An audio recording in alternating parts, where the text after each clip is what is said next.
Brent received a call from his old client. Could he come in and retune the piano? He could. A date and time were set, and Brent entered them into his meeting diary.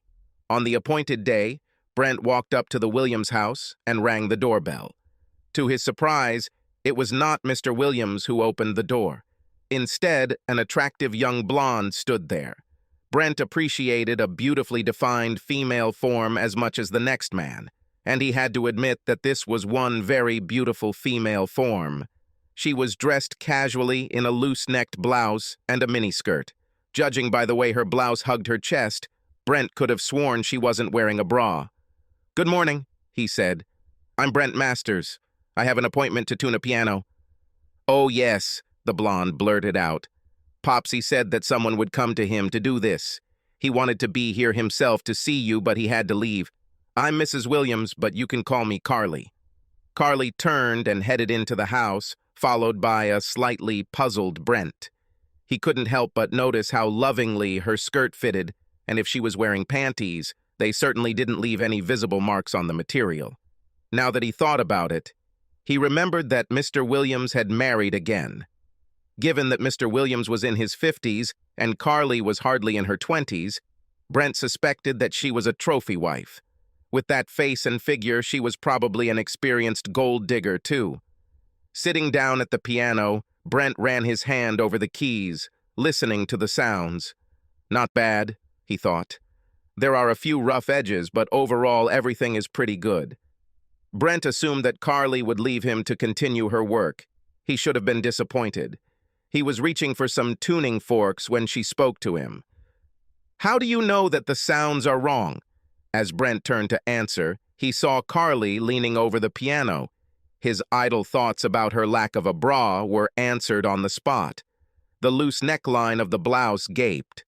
Carly's braless jewelry was on full display. Brent took a deep breath and kept his eyes on Carly's face. After all, she was a customer.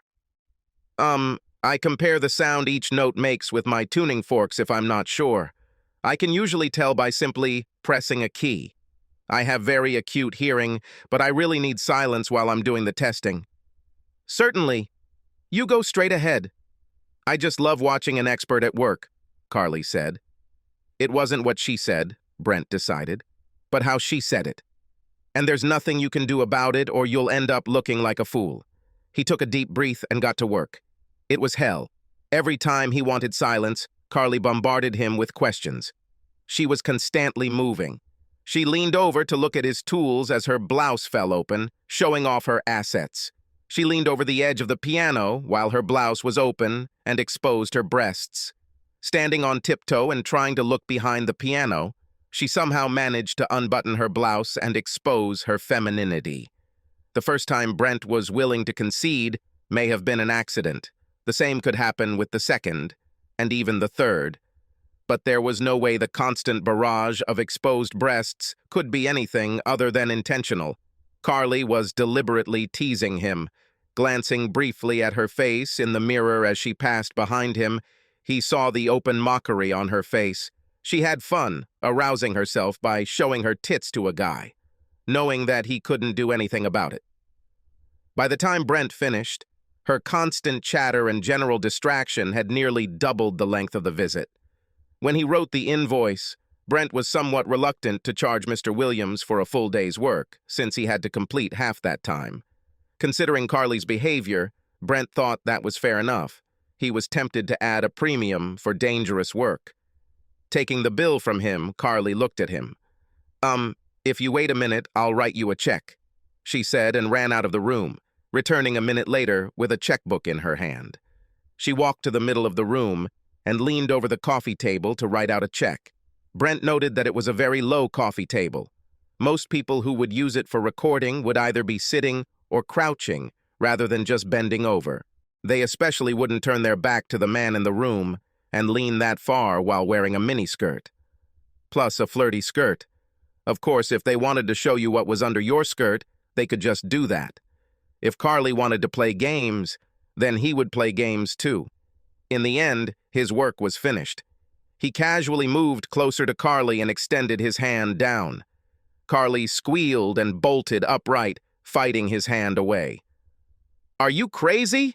she demanded. "What do you think you're doing?" Watching Carly try to adjust her clothes, Brent smiled.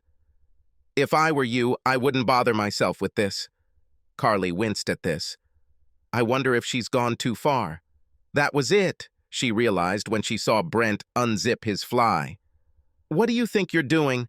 she asked again, staring at Brent, looking down and back to his face. "I intend to do it," Brent said. "Just where you want it, and don't say you don't know this." Carly looked at Brent a little nervously. He couldn't be serious, could he? He was a simple worker. She was the wife of a rich man.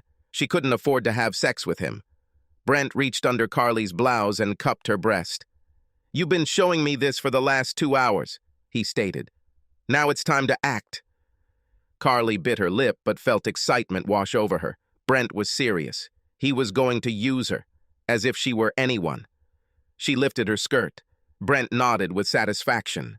Taking Carly's blouse, he lifted it, and Carly automatically raised her hands to take it off. He was merciless, enjoying her reaction and pleading cries. He wasn't sure if she was begging him to stop or continue. Carly didn't know what she was begging for either. All she knew was that Brent was taking her, using her, regardless of her reaction. And at the same time, he drove her crazy. She heard herself screaming and pleading. She felt herself squirming under his control and knew she had to continue. Finally, having pulled herself together, Carly sat down. Brent was still there, standing and waiting. She looked at him. "You didn't sign this?" he said. Carly felt empty and looked where he pointed. Her checkbook was there. She hadn't even finished writing the check when things started to go wrong. Reaching out, she took the pen and signed. Brent took the check, nodded to her, and left. As Brent walked to his car, Mr. Williams pulled up. When he stopped, he jumped out of his car and walked over to greet Brent, shaking his hand. "Sorry I wasn't here to greet you," he said. "Work obligations. I'm guessing Carly pointed you to the piano." "You're guessing, right?" Brent said. "In fact, she came with me and stayed while I set it up. She had several questions regarding the job." Brent saw Mr. Williams go over this in his head and was surprised to see the man give him an appraising look and turn slightly pale. "Oh, Brent," said Mr. Williams, "please tell me you were smart enough to use it. You did it, didn't you?" Seeing the agreement on Brent's face, Mr. Williams breathed a sigh of relief. "Thank God for that," he muttered. "It would probably kill me if you walked away and left her in an agitated state. I would have to try to satisfy her, and I can't do that as often as I used to. Well, have a nice day. Subscribe to our channel so that your second chaff doesn't cheat on you, and go ahead and listen to the next story, because this story is nothing compared to the next one.